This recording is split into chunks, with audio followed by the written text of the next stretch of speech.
মাত্র 7 বছরের ছোট্ট একটি বাচ্চা মেয়ে মোমো। এখনো সে তেমন কিছুই বুঝে না। তবে তার জীবনের একমাত্র আশ্রয় ও আপন মানুষ হলো তার বাবা। বাবার যত্ন আর নিঃস্বার্থ ভালোবাসায় সে বড় হয়ে উঠছিল। অথচ সেই বাবার জীবনটাও কিন্তু একদমই সহজ ছিল না, কারণ তার বাবা ছিল বাক প্রতিবন্ধী। সে কানেও শুনতো না এবং কথাও বলতে পারত না। তবুও সে জীবনের প্রত্যেকটি মুহূর্তে নিজের সমস্ত শক্তি দিয়ে সে তার মেয়েকে আগলে রেখেছে। তাকে খুশি রাখার জন্য প্রতিনিয়ত নিজের জীবনের সঙ্গে লড়াই করে চলেছে, কারণ মোমোর জীবনে সে ছাড়া কেউ ছিল না। মোমোর মা অনেক বছর আগেই তাকে ছেড়ে চলে গিয়েছে, কিন্তু হঠাৎ করে একদিনই বাবা মেয়ের জীবনে সবকিছু যেন একদম দমকা হওয়ার মতো বদলে যায়। মোমোর সহজ সরল বাবাকে ফাঁসি দেওয়া হয় একটি মিথ্যে কেসের মামলায়। ফলে তার বহু বছরের কারাদণ্ড হয়ে যায়। বোবা হওয়ার কারণে নিজেকে নির্দোষ প্রমাণ করতে পারে না সে। কিন্তু যে বাবাকে ঘিরেই মোমোর ছোট্ট একটি দুনিয়া ছিল, সেই বাবাই যদি তার জীবন থেকে চলে যায়, তখনই নিষ্ঠুর পৃথিবীতে মোমো কিভাবে বেঁচে থাকবে? তো পরবর্তীতে মোমোর জীবনে কি হয়েছিল? মোমোর মতো ছোট্ট একটি বাচ্চা কি তার বাবাকে বাঁচাতে পেরেছিল? সেটাই আমরা দেখবো আজকের এই মুভিটির গল্পে। একজন বাবা তার সন্তানের জন্য কি কি করতে পারে, আর একজন সন্তান তার বাবার জন্য ঠিক কোন পর্যায়ে যেতে পারে, সেটাই খুব সুন্দরভাবে ফুটিয়ে তোলা হয়েছে এই মুভিটিতে। গল্পের শুরুটা আপনার মুখে হাসি ফোটালেও গল্পটি দেখতে দেখতে কখন যে আপনার চোখে অশ্রু চলে আসবে সেটা আপনি বুঝতেও পারবেন না। তাহলে চলুন ঘুরে আসা যাক অসহায় এক বাবা মেয়ের জীবনযুদ্ধের গল্প থেকে। তো গল্পটি শুরু হয় চায়নার অনেক ছোট্ট একটি শহরে, যেখানে আমরা একটি পুলিশ ইনভেস্টিগেশন রুমের দৃশ্য দেখতে পাই। এই রুমগুলোতে মূলত আসামিদেরকে জেরা করা হয়। তো এখানে হাত করা পড়া অবস্থায় ইশারায় কথা বলছিল একটি মেয়ে। মূলত মেয়েটি ছিল বাক প্রতিবন্ধী। সে কথা বলতে পারে না, তবে হাত করার জন্য সে সুন্দরভাবে তার কথাগুলো বোঝাতে পারছিল না, তাই তার হাত করা খুলে দিতে বলা হয়। এরপর মেয়েটি সবকিছু খুলে বলার চেষ্টা করে, আর সাইড থেকে মেয়েটির সঙ্গে একজন সাইন ল্যাঙ্গুয়েজে তার যাবতীয় কথা শুনছে এবং তার সঙ্গে কথা বলছে। এই মেয়েটির নাম ছিল মোমো। মোমো আসামির সঙ্গে কথা বলে জানার চেষ্টা করছে মূল ঘটনা আসলে কি। মূলত মেয়েটির নামে চুরির অভিযোগ আনা হয়েছে। তো আসামি মোমোকে ইশারা দিয়ে বোঝানোর চেষ্টা করে যে সে চুরি করতে বাধ্য হয়েছে, কারণ সে যেখানে কাজ করে সেখানে তার উপর অমানবিক নির্যাতন করা হয়, যার কারণে সে রাগে খুবই চুরি করতে বাধ্য হয়েছে। তবে মোমো মন থেকে বিশ্বাস করে যে সে নির্দোষ। সবকিছু শোনার পর মেয়েটিকে আবারও জেলে পাঠানো হয়। তবে মোমো মন থেকে বিশ্বাস করে যে এই মেয়েটি নির্দোষ, কারণ মোমো মানুষের চোখের অভিব্যক্তি দেখেই বুঝতে পারে যে তার মনের মধ্যে আসলে কি চলছে। তাই সে মেয়েটিকে নির্দোষ প্রমাণ করার জন্য উঠে পড়ে লেগে যায় সমস্ত এভিডেন্স জোগাড় করার জন্য। সে সেই দোকান মালিকের সঙ্গেও কথা বলে, যেখান থেকে সেই মেয়েটিকে চুরি করার অপবাদ দেওয়া হয়েছিল। আর মোমোকে এত উদ্বিগ্ন দেখে একজন পুলিশ জিজ্ঞাসা করে, আমি একটি বিষয় লক্ষ্য করেছি, আপনি সবসময় প্রতিবন্ধী মানুষদের জন্য অনেক বেশি পরিশ্রম করে থাকেন, এমনটা কেন? এরপর দৃশ্য চলে যায় ফ্ল্যাশব্যাকে, অর্থাৎ মোমোর অতীত জীবনে। এখানে আমরা মোমোকে দেখতে পাই। এ সময় মোমোর বয়স ছিল মাত্র 7 বছর, যে কিনা তার বাবার সঙ্গে খুব সুন্দরভাবে তার দিনগুলো পার করছিল। মোমোর বাবার নাম ছিল জিয়ান, যে কিনা মোমোকে তার জীবনের চাইতেও অনেক বেশি ভালোবাসে। তবে জিয়ানও ছিল একজন বাক প্রতিবন্ধী। সে কথা বলতে পারত না, কিন্তু তার একমাত্র মেয়েকে সে সবসময় পরম যত্নে মানুষ করত। সে প্রতিদিন কাজ করে তার মেয়েকে ভালো রাখার চেষ্টা করে, আর তার মেয়েও তাকে ভীষণ ভালোবাসে। সে ছোট্ট একটা মানুষ হলেও সেও তার বাবার খেয়াল রাখার চেষ্টা করে। মোমোর বাবা জিয়ান আসলে খুবই অল্প আয় করত, তবে তারপরও তাদের বাবা মেয়ের জীবন বেশ ভালোভাবেই চলছিল। তাদের জীবনে যেন সুখের কোনো কমতি ছিল না। তো জিয়ান যখন প্রতিদিন কাজে যায়, তখন সে তার সঙ্গে করে তার মেয়ে মোমোকেও নিয়ে যায়, কারণ সে যেহেতু কথা বলতে পারে না, তাই মোমো তার বাবার সমস্ত কথা মানুষের কাছে বুঝিয়ে দিত। এমনকি তার বাবাকেও সাইন ল্যাঙ্গুয়েজের মাধ্যমে অন্য মানুষ কি বলছে সেটা বুঝিয়ে দিত। অর্থাৎ সে ছিল তার বাবার ট্রান্সলেটর। ছোটবেলা থেকেই তাদের বাবা মেয়ের বন্ডিং অনেক ভালো হওয়ার কারণে মোমো এবং তার বাবা জিয়ান দুজনই দুজনের কথা খুব তাড়াতাড়ি বুঝে ফেলত। মোমো এবং জিয়ান আসলে একটি প্রতিবন্ধী সেন্টারে থাকত, যার কারণে মোমো এই সমস্ত স্পেশাল মানুষের কথা খুব সহজেই বুঝতে পারে। তো একদিন সন্ধ্যাবেলায় বাসায় ফিরে জিয়ান মোমোকে পড়ানোর সময় অন্যান্য বাক প্রতিবন্ধীরা সবাই একসঙ্গে খেলা করছিল। তবে এমন সময় তাদের ভেতর একটা ঝামেলা শুরু হয়ে যায়, আর সেই ঝামেলা জিয়ান থামাতে গিয়ে নিজেই ঝামেলায় পড়ে যায়। এমনকি সেই ঝামেলা একদম হাতাহাতি পর্যন্ত পৌঁছে যায়। কিন্তু এই বিষয়টি যখন মোমো লক্ষ্য করে, তখন তার বাবা এবং সকল বাক প্রতিবন্ধীরা এমন একটা ভাব করে তাদের ভেতর কিছুই হয়নি। মূলত তারা সবাই মোমোর মানসিক বিকাশের দিকটা খেয়াল রাখত, যাতে করে তার ভেতরে কখনো কোনো খারাপ ইফেক্ট না পড়ে। তাছাড়া এখানে সবাই মোমোকে ভীষণ ভালোবাসত। আসলে মোমো এতটাই শান্ত এবং আদরে ছিল যে তাকে ভালো না বেশি কোনো উপায় নেই। মোমো সবার সাথে হাসি আনন্দে মেতে ওঠে। তাদের এই হাসি আনন্দ এবং নাচের মধ্য দিয়ে তাদের ভেতরে যে ঝামেলা হয়েছিল এগুলো সবাই ভুলে যায়। তবে মোমোদের এই আনন্দ বেশিক্ষণ স্থায়ী হয় না, কারণ হঠাৎ করে তাদের ডোরবেল বেজে ওঠে। তারা দেখতে পায় এখানে পুলিশ এসেছে। মূলত পুলিশের কাছে একটি রিপোর্ট আছে, এই প্রতিবন্ধী সেন্টারে নাকি অনৈতিক কাজ চলছে, যার কারণে পুলিশ এখানে এসেছে। পুলিশ তখন ভেতরে এসে দেখতে পায় সবাই খুব হাসি আনন্দে আছে। এরপর তারা যখন সবার কাছে জিজ্ঞাসা করে যে তারা কোনো অবৈধ কাজ করছে কিনা, তখন সবাই একসঙ্গে অস্বীকার করে। তাই পুলিশের মাথাটাই যেন একদম ঘুরে যায় এই বাক প্রতিবন্ধীরা সবাই এক হয়ে কি বলছে সেটা বোঝার জন্য। আর মোমো এখানে পুলিশের অবস্থা দেখে হাসছিল, আর বাকিরা তখন নিশ্চিন্তে চলে যায় ঘুমানোর জন্য। এরপর জিয়ান দরজা বন্ধ করে তার পুরনো একটি অ্যালবাম বের করে ফেলে, যেখানে মোমোর ছোটবেলার ছবি এবং তার ওয়াইফের ছবি ছিল। আসলে একসময় তার অনেক সুখের একটি সংসার ছিল, তবে এখন সেই সবকিছুই যেন অতীত। এমন সময় মোমো তার বাবাকে এই অ্যালবামটি দেখে ফেলে, আর সে তার কাছে জিজ্ঞাসা করে মাকে আর কখনোই ফিরে আসবে না। কথা শুনিয়ে জিয়ানের মন খারাপ হয়ে যায়। সেই সাথে সে পরিস্থিতি সামলানোর জন্য মেয়েকে ইশারা দিয়ে বলে, তোমাকে আমি অনেক বড় একটি স্কুলে ভর্তি করাবো। তবে এতটুকু বাচ্চা মেয়ে বুঝতে পারি যে বড় স্কুলে পড়ার জন্য তার বাবাকে অনেক টাকা জোগাড় করতে হবে, এতে তার বাবার অনেক পরিশ্রমও হবে। যার কারণে মোমো বলে যে তার বড় স্কুলে পড়ার কোনো ইচ্ছে নেই, সে বড় স্কুলে যেতে চায় না। কিন্তু মোমোর বাবা তাকে বুঝিয়ে বলে, তোমার কোনো চিন্তা নেই মা, একদিন সবকিছু ঠিক হয়ে যাবে। তুমি যখন বড় হবে তখন আমাদের আর কোনো দুঃখ থাকবে না, কষ্ট তো আমাদেরকে স্পর্শই করতে পারবে না। এরপর জিয়ান পুরাতন একটা ছবি দেখালে মোমো তার বাবাকে দেখে হাসতে থাকে। এভাবেই চলতে থাকে তাদের বাবা মেয়ের জীবন। কয়েকদিন পর হঠাৎ করে একদিন সকালে মোমো বসে তরমুজ খাচ্ছিল, ঠিক সেই সময় তাদের ডোরবেল বেজে ওঠে। দরজা খুললেই দেখা যায় মোমোর মা জিং এসেছে। এতদিন পর মোমো তার মাকে দেখে একদম অবাক হয়ে যায়। আসলে মোমোর বাবা মায়ের অনেকদিন আগেই ডিভোর্স হয়ে গিয়েছে, আর ডিভোর্সের পর থেকে মোমো তার বাবার সঙ্গেই থাকে। এদিকে জিং এতদিন পর তার মেয়েকে নিতে এসেছে। জিং এখানে জিয়ানকে বলে, তুমি আমার জীবনটাও নষ্ট করেছো, এখন আমার মেয়ের ভবিষ্যৎও নষ্ট হয়ে যাবে। তার থেকে ভালো তুমি আমার মেয়েকে আমার কাছে দিয়ে দাও, আমি ভালো চাকরি করে ওকে লেখাপড়া শিখিয়ে মানুষ করব। কিন্তু জিয়ান তো তার মেয়েকে প্রচন্ড ভালোবাসে, তাই সে কোনোভাবেই তার মেয়েকে দিতে রাজি হয় না, কারণ ছোট থেকে এই পর্যন্ত সে তার মেয়েকে মানুষ করতে পেরেছে, তাহলে বাকি জীবনটাও সে করতে পারবে। আজ হঠাৎ করে এসে তার মেয়েকে নিয়ে যেতে চাইলে সে কেন দেবে? যার কারণে জিয়ান ইশারা দিয়ে জিনকে বলে, আমার মেয়ের ভবিষ্যৎ নিয়ে তোমাকে চিন্তা করতে হবে না, আমি যে করে হোক কোনো একটা কাজ করে মেয়েকে ভালো স্কুলে পড়াবো, ওকে ভালো রাখবো, ওর ভবিষ্যৎ সুন্দর করে গড়ে তুলবো। এরপর জিয়ান এসে তার বাক প্রতিবন্ধী বন্ধুদেরকে সবকিছু খুলে বলে। আর মোমোর মা জিঙের কথা শুনে সবাই প্রচন্ড রেগে যায়, কারণ কেউ মোমোকে জিঙের কাছে দিতে চায় না। তাই তারা জিয়ানকে দ্রুত একটা কাজের ব্যবস্থা করতে বলে, কারণ মোমোর মা জিং যদি এখন কোনো মামলা করে দেয় তাহলে এই অজুহাতে সে তার মেয়েকে নিয়ে যেতে পারবে। জিয়ান তখন তাদেরকে এটাও বলে যে জিং তাকে এই হুমকিও দিয়ে গিয়েছে যে সে আদালতে মামলা করবে। তবে সেখানে আবার আদালতের একজন আইনজীবী ছিল, যার নাম হচ্ছে লাবু। সে তখন জিয়ানকে এসে সান্ত্বনা দেয় এবং তার জন্য একটি কাজের ব্যবস্থা করতে পরের দিন সে তাকে তার একজন সহকারীর কাছে নিয়ে যায় এবং তার ড্রাইভার হিসেবে সেখানে জিয়ানকে কাজ ঠিক করে দেয়, যাতে জিয়ান ড্রাইভারি করে যে টাকা পাবে সেই টাকা দিয়ে তার মেয়ের যাবতীয় খরচ চালাতে পারবে। এদিকে জিং আদালতে এসে উকিলকে টাকা দিয়ে তার দিকে রায় ঘুরিয়ে নেয়। কোর্টে জিয়ানকে ডেকে পাঠানো হলে জিজ্ঞাসা করা হয় জিয়ান তার মেয়েকে কোন ভালো স্কুলে ভর্তি করিয়েছে, কিন্তু জিয়ান তখন কিছুই বলতে পারে না। যার কারণে জিং আদালতের কাছে জানায় যে তাদের মেয়ে শুধুমাত্র তার কাছে থাকলেই ভালো থাকবে, তাই তাকে যেন তার মেয়েকে দিয়ে দেওয়া হয়। সেই সাথে জিং আদালতে বলে, যখন আমাদের ভেতরে ডিভোর্স হয়েছিল তখন চুক্তি হয়েছিল যে মেয়েকে যদি সে ভালোভাবে দেখাশোনা করতে না পারে তাহলে মেয়ের দায়িত্ব সে পাবে। জিংয়ের এই সমস্ত কথা আদালতে জিয়ানকে একজন সাইন ল্যাঙ্গুয়েজার বুঝিয়ে বলে। এরপর জিয়ান আদালত থেকে খুবই হতাশ হয়ে তাদের বাড়িতে ফিরে আসে। জিয়ান এসে দেখতে পায় মোমো সবার সাথে এখানে কতটা আনন্দে আছে। সবসময় সে কোনো না কোনো দুরন্তপনা এবং ছোটাছুটিতে ব্যস্ত থাকে। এটা দেখে জিয়ানের মনটা আরো খারাপ হয়ে যায়, কারণ যে কোনো মুহূর্তে জিং এসে তার মেয়েকে নিয়ে যেতে পারে। তখন জিয়ান কি করে একা থাকবে এসব ভেবেই যেন জিয়ানের চোখে অশ্রু চলে আসছিল। জিয়ান তখন কাউকে কোনো কিছু না বলে চুপচাপ তার রুমে গিয়ে বসে থাকে। আর কিছুক্ষণ পর সেখানে মোমো এসে তার বাবাকে জিজ্ঞাসা করে, বাবা তোমার কি হয়েছে? জিয়ান তখন তার মেয়েকে কি বলবে কিছুই বুঝে উঠতে পারে না। তবে জিয়ান হাল ছেড়ে দেয় না, সে খুব দ্রুত তার মেয়েকে একটি ভালো স্কুলে ভর্তি করাতে চায়, যাতে জিন তার মেয়েকে কোনোভাবেই না নিয়ে যেতে পারে। তাই পরের দিন জিয়ান ড্রাইভিং এর কাজ করতে যায়। সেখানকার মালিকের নাম ছিল মি। জিয়ান তখন মেয়েকে অনেক অনুরোধ করে বলে তার মেয়ে মোমোকে একটি ভালো স্কুলে ভর্তি করিয়ে দেওয়ার জন্য, কিন্তু প্রথমে মেয়ে এমনটা করতে রাজি হয় না, কারণ আজকেই ছিল তার কাজের প্রথম দিন। জিয়ান তখন তাকে বুঝিয়ে বলে, আসলে আমার মেয়ে খুবই ভালো এবং অনেক ট্যালেন্টেড, তুমি ওকে শুধুমাত্র একটি সুযোগ করে দিলে ভবিষ্যতেও ভালো কিছু করবে। এই বলে সে তার কাছে থাকা একটি ফোন বের করে এবং মেয়েকে মোমোর রেকর্ড করা একটি কবিতা শুনিয়ে দেয়, যেটা মোমো নিজে লিখেছিল। এবং সে তাকে এই শহরের সবচেয়ে বড় আর ভালো স্কুলে ভর্তি করানোর সিদ্ধান্ত নেয়। তাই মেয়ে তখন জিয়ানার মোমোকে সাথে করে নিয়ে সে স্কুলে আসে এবং মোমোকে ভর্তি করানোর জন্য যাবতীয় সব ব্যবস্থা করে ফেলে। টিচার মোমোকে ভর্তি করার সময় কিছু প্রশ্ন জিজ্ঞাসা করে, কিন্তু মোমো টিচারের কথায় কোনো উত্তর দেয় না। সে এমন একটা ভাব ধরে থাকে যেন সেও বোবা, তার বাবার মতো সেও কথা বলতে পারে না। এটা দেখে ম্যাডাম একটু চিন্তিত হয়ে যায়। তখন মেয়ে ম্যাডামকে কনফারেন্স করে বলে, আসলে ও বাচ্চা মানুষ তো, তাই হয়তো আপনাকে দেখে ভয় পাচ্ছে। তখন মোমোর বাবার মেয়ে মোমোকে ইশারা করে কথা বলতে বলে, আর মোমো সঙ্গে সঙ্গে কবিতা বলতে শুরু করে। মোমোর চমৎকার কবিতা আবৃত্তি শুনে টিচার অনেক খুশি হয়ে যায়। সেই সাথে জিয়ানের মুখেও হাসি ফুটে ওঠে। আর এখানে টিচার বুঝতে পারে যে মোমো আসলে অনেক মেধাবী একটি বাচ্চা, তাই সে মোমোকে তার স্কুলে ভর্তি করে তাকে সুন্দরভাবে লেখাপড়ার সুযোগ করে দেয়। এরপর তারা বাইরে বের হলে জিয়ান আর মেয়ে একটু আলাদাভাবে কথা বলে।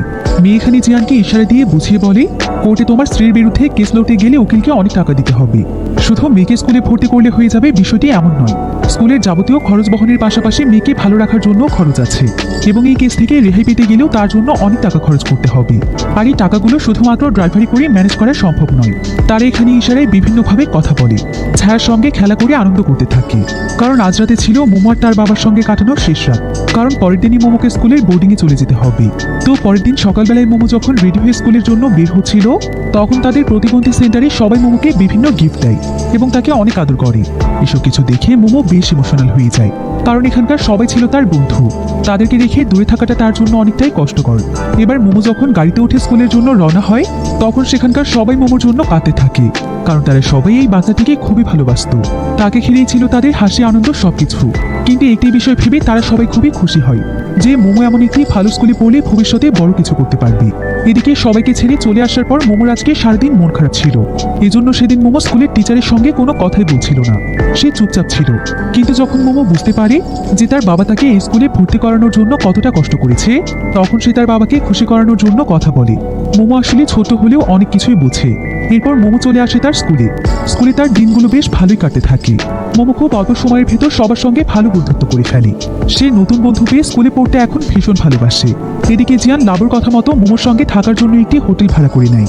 এখানে তারা বাবা মেয়ে একসঙ্গে থাকতে শুরু করে, তাই মোমোকে আর স্কুলের বোর্ডিংয়ে থাকতে হয় না। মোমো স্কুল শেষ করে তার বাবার কাজে সবসময় তাকে সাহায্য করে। এমনকি মোমো প্রতিদিন তার বাবার স্কুটিতে করে স্কুলে যায়। তার সব খরচ বহন করার জন্য জিয়ান আরও একটা নতুন কাজ খুঁজেছে, যাতে তার মেয়ের চলাফেরায় কোনো কষ্ট না হয়। তো একদিন মেয়ে রাতে জিয়ানকে ডেকে পাঠায় তার গাড়ি নিয়ে কোথাও বের হওয়ার জন্য। মেয়ের কল পেয়ে জিয়ান দ্রুত ছুটে আসে। তবে আজ মেয়ে তাকে বলে যে সে নিজে গাড়ি চালাবে আর পাশে বসে থাকবে জিয়ান। মেয়ের কথা মতো সবকিছু মেনে নেয়। তবে কিছুক্ষণ পর দেখা যায় যে মেয়ে গাড়ি চালাতে চালাতে উল্টো দিকে গাড়ি চালানো শুরু করেছে। এটা দেখে জিয়ান বারবার মেয়েকে এভাবে গাড়ি চালাতে নিষেধ করে।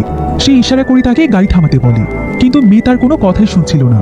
তবে এমনভাবে বেপরোয়া গাড়ি চালানোর পর হঠাৎ করে আরেকটি গাড়ির সঙ্গে তাদের গাড়ির অ্যাক্সিডেন্ট হয়ে যায়। আর এরপর ফাইনালি মেয়ে গাড়িটা থামায় এবং জিয়ানকে ইশারা দিয়ে বোঝায় তার এই অ্যাক্সিডেন্টটা ইচ্ছে করে করিয়েছে। এটা সম্পূর্ণ তাদের প্ল্যান ছিল। মূলত মেয়ে গাড়ির অ্যাক্সিডেন্ট করিয়েছে কারণ তার এই গাড়িতে একটি ইন্স্যুরেন্স করা আছে। যদি কোনো অ্যাক্সিডেন্টে গাড়ির কোনো ক্ষতি হয়, তাহলে ইন্স্যুরেন্স কোম্পানি সমস্ত ক্ষতিপূরণের টাকা মেয়েকে দিয়ে দেবে। তো এবার কিছুক্ষণ পর জিয়ান গাড়ি থেকে নেমে দেখতে পায় যে অপর প্রান্তে যে গাড়িটি অ্যাক্সিডেন্ট করা হয়েছে, ওই গাড়িতে আর কেউ নয় বরং লাবু রয়েছে।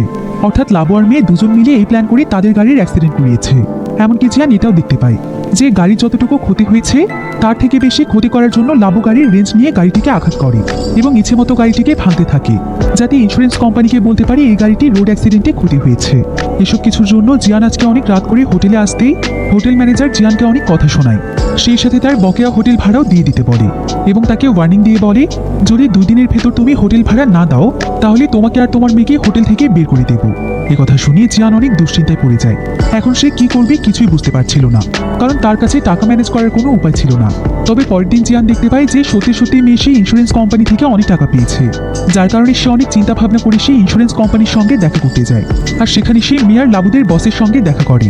মূলত লাবু আর মেয়ে একটা চক্র হয়ে এই কোম্পানির সঙ্গে প্রতারণা করে চলছে দিনের পর দিন। তাদের এই চক্রটির কাজ হচ্ছে বড় বড় গাড়ি ইচ্ছাকৃতভাবে অ্যাক্সিডেন্ট করিয়ে বীমা কোম্পানি থেকে টাকা নেওয়া।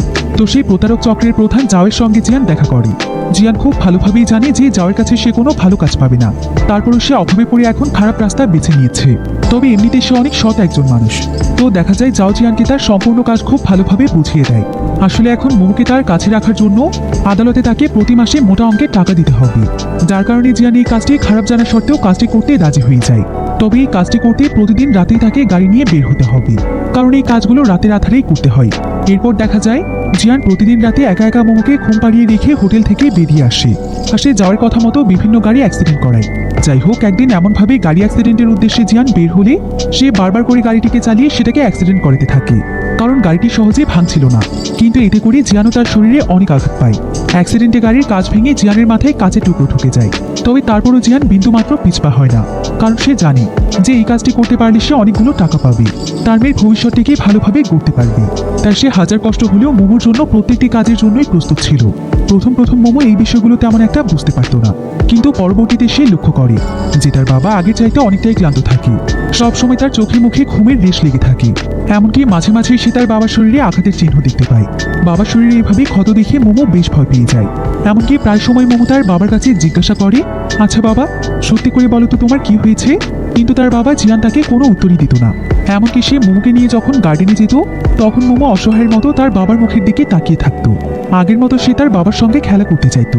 সে সবসময় তার বাবার চোখে মুখে আগের বাবাকে ফিরে পেতে চাইতো। তার বড় স্কুলে ভর্তি হওয়ার আগে তার বাবা অনেক ভালো ছিল, সবসময় সে হাসি খুশি থাকতো। কিন্তু এখন কেন যেন সবসময় মনমরা হয়ে থাকে। আসলে জিয়ানি অবৈধ কাজ করে ভেতরে ভেতরে অনেক অনুতপ্ত বোধ করছিল। এদিকে মোমো এখন ভেতরে ভেতরে সবসময় চিন্তা করতে থাকে যে বড় স্কুলে ভর্তি হওয়ার পর থেকেই তার বাবা পরিবর্তন হয়ে গিয়েছে। তাই একদিন সে তার বাবাকে গার্ডেনের দোলনায় বসিয়ে খুব আগ্রহ নিয়ে বলে, আমি নতুন একটা খেলা খুঁজে পেয়েছি, তুমি কি আমার সঙ্গে খেলবে? এরপর সে তার নতুন খেলনা দিয়ে তার বাবার সঙ্গে খেলা করতে শুরু করে। সে মুখে বাঁশের একটা বাঁশি নিয়ে খুব সুন্দরভাবে বাজাতে শুরু করে। আসলে ক্লাসে তাদেরকে এই বাঁশি বাজানো শেখানো হয়েছে। মোমোর এত সুন্দর বাঁশি বাজানো দেখে জিয়ান অনেক ইমোশনাল হয়ে যায়। যেহেতু জিয়ান কোনো কিছুই কানে শুনতে পেত না, কিন্তু সে তার মন দিয়ে অনুভব করতে পারে যে তার মেয়ে কতটা সুন্দরভাবে বাঁশি বাজাচ্ছে। বাবাকে এত খুশি দেখে মোমো অনেকদিন পর বেশ খুশি হয়। এরপর জিয়ান মোমোর হাত থেকে খেলনা বাঁশিটি নিয়ে তাকে বাজিয়ে শোনাতে থাকে। এতে করে মোমো অনেক খুশি হয়, তার চোখে যেন আনন্দে পানি চলে আসে। অনেকদিন পর তার বাবা তার সঙ্গে আবারও আজ খেলা করছে। এরপর জিয়ান মেয়ার তাদের বস যাওয়ার সঙ্গে দেখা করে তার প্রাপ্য টাকা চাইলে তারা জিয়ানকে কোনো টাকা দিতে অস্বীকার করে। কারণ হিসেবে তারা জিয়ানকে বলে, তোমার ওই গাড়িটাকে আরো আঘাত করা উচিত ছিল, তুমি যে আঘাত করেছো এতে ইন্স্যুরেন্স কোম্পানি আমাদেরকে কোনো টাকাই দেবে না। এরপর আজ রাতে তাকে তারা আবারও একটি নতুন কাজে যেতে বলে, আর টাকার জন্য জিয়ানও রাজি হয়ে যায়। তো রাতে যখন জিয়ান তার মেয়েকে ঘুম পাড়িয়ে চুপি চুপি হোটেল থেকে বেরিয়ে যাচ্ছিল, ঠিক তখনই মোমো তাকে দেখে ফেলে। মূলত মোমো আজ রাতে ঘুমোয়নি, কারণ সে আজকে তার বাবাকে ফলো করতে চাইছিল। এরপর জিয়ান বেরিয়ে যাওয়ার সাথে সাথে মোমো তার পেছন পেছন দৌড়ে বেরিয়ে যায়। কিছুক্ষণ পর মোমো দেখতে পায় তার বাবা আলাদা একটি পোশাক পরে একটি গাড়িতে উঠে পড়েছে। মোমো তখন তার বাবার সাথে লুকিয়ে লুকিয়ে ওই গাড়িতে উঠে পড়ে এবং তার চোখে ঘুম থাকায় সে গাড়ির ভেতরেই ঘুমিয়ে যায়। আর কিছুক্ষণ পর দেখা যায় জিয়ান সেই গাড়িটি চালাতে চালাতে সামনে একটা গাড়ির সঙ্গে অ্যাক্সিডেন্ট করতে যাবে। কিন্তু ঠিক সেই মুহূর্তেই মোমোর ঘুম ভেঙে গেলে দেখে সামনে থেকে একটি গাড়ি বেপরোয়াভাবে তাদের দিকে এগিয়ে আসছে। এটা দেখে সে দ্রুত তার বাবাকে পেছন থেকে ধাক্কা দিতে শুরু করে। তবে যেহেতু তার বাবা কানে শুনতে পায় না, তাই এখানে আওয়াজ করেও কোনো লাভ নেই। মোমো অনেক চেষ্টা করেও তার বাবাকে কিছুই বলতে পারে না। এরপর জিয়ান হঠাৎ করে তার মেয়েকে দেখে অনেক ভয় পেয়ে যায়, আর সে তার গাড়িকে নিজের কন্ট্রোলে নেওয়ার চেষ্টা করে। কিন্তু ততক্ষণে অনেক দেরি হয়ে যায়। জিয়ান তার গাড়ির কন্ট্রোল আনতে আনতে বেশ বড় ধরনের একটি দুর্ঘটনা হয়। একটি ওভারব্রিজের সঙ্গে ধাক্কা লেগে গাড়িটি পড়ে যায়।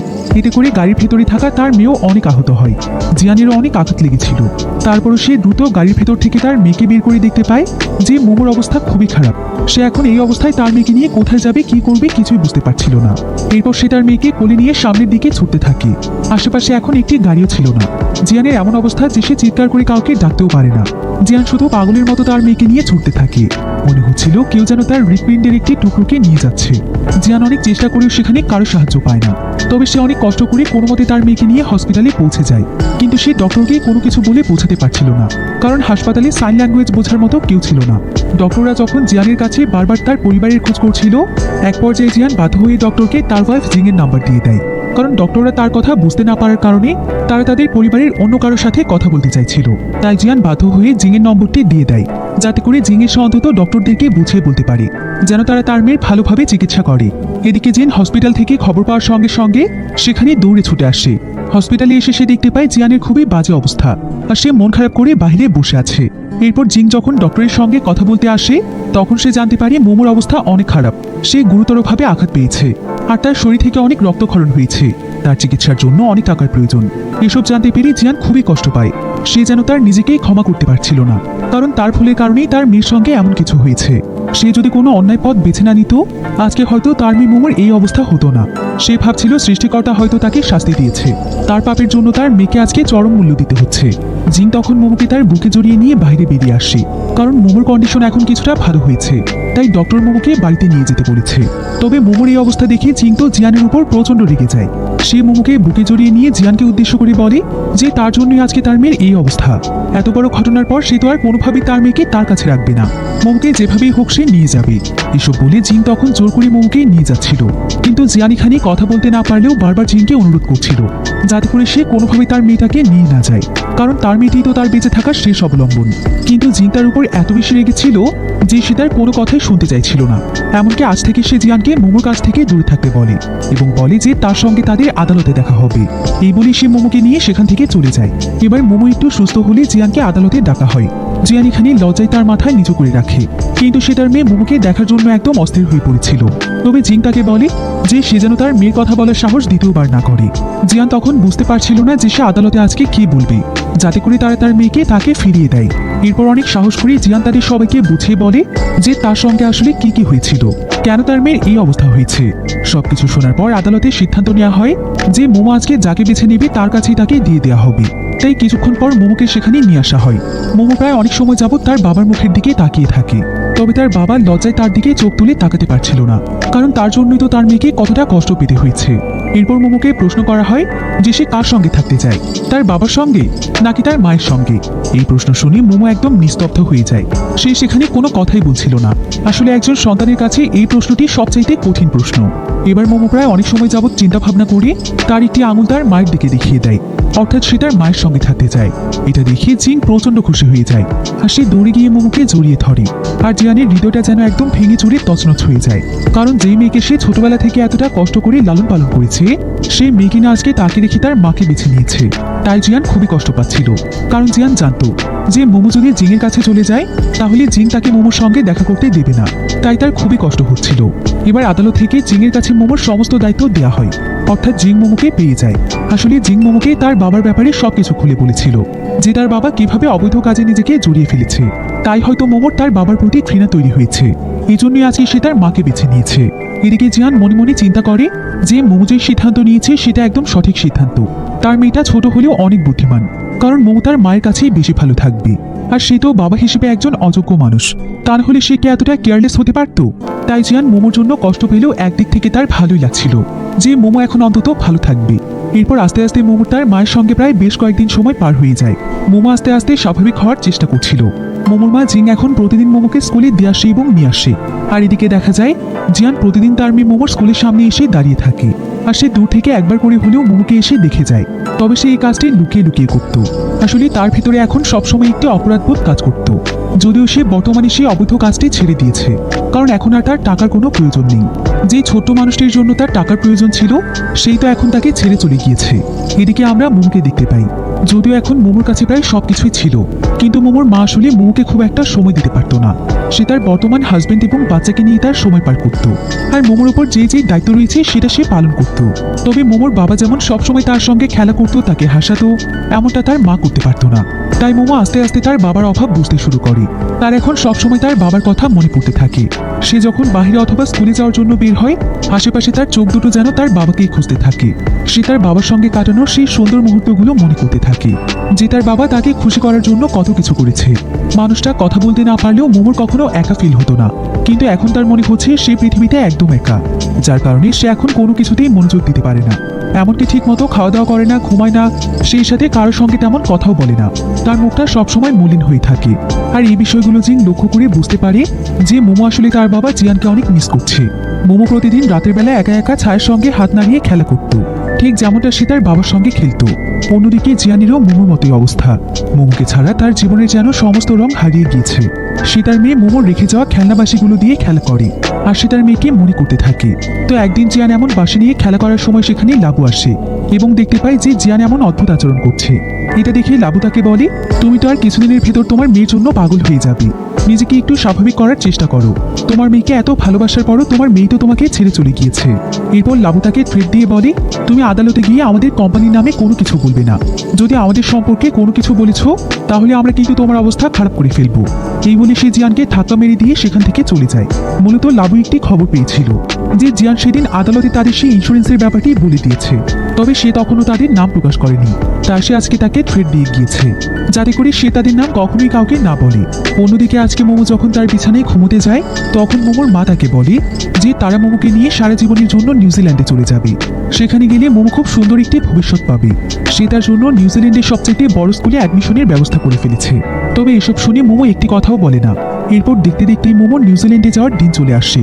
তবে এই কয়েকদিন মোমো তার বাবাকে অনেক খুঁজেছে, যাতে করে সে তার বাবাকে জানাতে পারে যে সে তাকে ছেড়ে অনেক দূরে চলে যাচ্ছে, কিন্তু সে কোনো জায়গাতেই তার বাবাকে একটিবারের জন্য দেখতে পায় না। এবার মোমো যখন এয়ারপোর্টে বোর্ডিং পাস করছিল, তখনও তার চোখ দুটো আশেপাশে তার বাবাকেই খুঁজছিল। এবার মোমো যখন বোর্ডিং পাস করে ফেলে, তখন সে তার পরিচিত একটি খেলনার আওয়াজ শুনতে পায়, যেটা দিয়ে সে তার বাবার সঙ্গে খেলা করত। এদিকে দেখা যায় যে জিয়ান কোনোভাবে তার মেয়ের এই খবরটি জানতে পেরেছে। তাই সে তার মেয়ের সেই খেলনাটি নিয়ে ছুটে এসেছে, যাতে করে তার মেয়ে খেলনাটির শব্দ শুনে তার দিকে তাকায়, কারণ সে তো কথা বলতে পারে না। তাই সে পেছন থেকে ডাকলেও তো তার মেয়ে শুনবে না। এজন্য জিয়ান তখন অনবরত সেই খেলনাটি দিয়ে আওয়াজ করছিল। আর অবশেষে মোমো তার বাবাকে দেখতে পায়। মোমো এতে ভীষণ খুশি হয়ে যায়। সে তখন দৌড়ে সেখানকার একটি গ্লাসের কাছে চলে যায়, যেখান থেকে তার বাবাকে একদম স্পষ্ট দেখা যাচ্ছিল। তার বাবাও তাকে দেখতে পায়। এতদিন পর মোমো তার বাবাকে দেখতে পেয়ে কান্নায় ভেঙে পড়ে। মোমো তখন কাঁদতে কাঁদতে তার বাবাকে ইশারা দিয়ে তার বাবার কাছে ক্ষমা চায়। আর সে তাকে বলে, বাবা তুমি এটা ভেবো না যে আমি তোমাকে ঘৃণা করে তোমার কাছ থেকে দূরে সরে এসেছি। আমি জানি তুমি যা কিছু করেছো আমার জন্য করেছো, আর আমার জন্য তোমাকে বারবার বিপদে পড়তে হয়। তাই আমি মায়ের কাছে এসেছি যাতে করে তুমি আমার জন্য আর কোনো বিপদে না পড়ো, আর কোনো খারাপ কাজে যেন নিজেকে জড়িয়ে না ফেলো। কিন্তু আমি তোমাকে ছাড়া থাকতে পারবো না বাবা। তোমাকে আমি অনেক ভালোবাসি। আমি তোমাকে ছেড়ে কোথাও যেতে চাই না। আমি তোমার সাথেই থাকতে চাই। তবে মোমোর বাবা তখন তাকে বুঝিয়ে বলে যে মোমো যে সিদ্ধান্ত নিয়েছে সে একদম সঠিক সিদ্ধান্ত নিয়েছে। সে তার মায়ের কাছে অনেক ভালো থাকবে, আর তার মায়ের সঙ্গে বিদেশে গেলে তার ভবিষ্যৎ অনেক ভালো হবে। পরবর্তীতে সে যখন ইচ্ছে তখনই তার সঙ্গে এসে দেখা করতে পারবে। মোমোর এইটুকু স্যাক্রিফাইসে তার পুরো জীবনটাই বদলে যাবে। সে অনেক সুন্দর একটি জীবন পাবে। এভাবে জিয়ান তার মেয়েকে বোঝায়, আর সে তার মেয়েকে তার মায়ের কথা শুনতে বলে। সে মোমোকে এটাও বলে যে মোমো যদি নিউজিল্যান্ডে গিয়ে ভালোভাবে লেখাপড়া করে আর সে তার জীবনে ভালো কিছু হতে পারে, তবে জিয়ানের জীবনে সবচাইতে বড় স্বপ্ন পূরণ হবে। তাই মোমো যেন সেখানে গিয়ে তার বাবার স্বপ্ন পূরণ করে। মোমো তখন তার বাবার কথায় রাজি হয়, আর সে তার বাবাকে বলে যে সেখানে যাওয়ার পর তার বাবা যেন তাকে প্রতিনিয়ত চিঠি পাঠায়, এতে তার মন কিছুটা ভালো হবে। এরপর সে তার বাবাকে বলে যে চলে যাওয়ার আগে সে তার বাবাকে একবার জড়িয়ে ধরতে চায়। তাই তার বাবাকে সে বোর্ডিং গেটের সামনে আসতে বলে। তার বাবা তখন সেদিকে দৌড়ে ছুটে যায়। মোমো তার বাবার কাছে যাওয়ার জন্য ছুটে চলে যায়। কিন্তু যখনই তারা বাবা মেয়ে বোর্ডিং গেটের কাছে আসে, ঠিক তখনই কিছু পুলিশ এসে জিয়ানকে অ্যারেস্ট করে। তারা তাকে মাটিতে চেপে ধরে। মোমো তখন তার বাবার জন্য চিৎকার করে কাঁদছিল, কিন্তু মোমোর মা জিং এসে তখন তাকে জোর করে সেখান থেকে নিয়ে যেতে চাইছিল। এদিকে জিয়ানও একটিবার তার মেয়েকে খুব করে জড়িয়ে ধরতে চাইছিল, কিন্তু পুলিশেরা তাকে এবং মোমোকে টেনে হিঁচড়ে আলাদা করে দেয়। মোমো বাবা বাবা বলে চিৎকার করে কাঁদতে থাকে, আর জিয়ানও অনবরত তার মেয়েকে ডাকার চেষ্টা করতে থাকে। কিন্তু তারা বাবা মেয়ে দুজনেই ব্যর্থ হয়। আর বাবা মেয়ের এমন দৃশ্য দেখে এয়ারপোর্টে দাঁড়িয়ে থাকা সবার চোখে পানি চলে আসে। তবুও সমাজের নির্মম নিয়ম তাদের দুজনকে শেষবারের মতো কাছে আসতে দেয় না। মোমোর মা মোমোকে নিয়ে সেখান থেকে চলে যায়, আর জিয়ানকে পুলিশেরা অ্যারেস্ট করে থানায় নিয়ে যায়।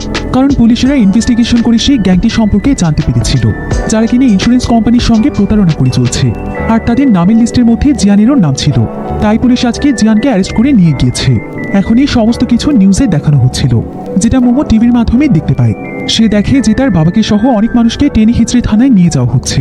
এটা দেখে মোমোর খুবই কষ্ট হচ্ছিল, কারণ মোমো এটা অনেক ভালোভাবেই জানে যে তার বাবা আসলে কোনো অপরাধী নয়, বরং তার জন্যই তার বাবার আজকে এই পরিণতি। মোমো তখন কাঁদতে কাঁদতে তার মাকে বলে, জানো মা, আমি সেদিন আদালতে তোমাকে কেন চুজ করেছি, যাতে করে আমার জন্য বাবাকে এই কাজটি না করতে হয়। হয়তো বাবার জীবনে আমি না থাকলে বাবার জীবনটা অনেক সুন্দর হতো। আজকে বাবার এমন পরিণতি হতো না। আমার জন্যই টাকা উপার্জন করতে গিয়ে বাবার আজকে এই অবস্থা হয়েছে। জানো মা, আমি বাবাকে অনেক ভালোবাসি। তারপর আমি বাবার ভালোর জন্য বাবাকে ছেড়ে তোমার কাছে চলে এসেছি। আর বাবাকে আমি কিভাবে না ভালোবেসে থাকতে পারি বলো? কারণ ছোটবেলা থেকে তো আমি দেখেছি যে কিভাবে আমার বাবা আমাকে আগলে রেখেছে, কত যত্ন নিয়ে আমাকে মানুষ করেছে, কত কষ্ট করে আমার ছোট ছোট ইচ্ছেগুলো পূরণ করেছে।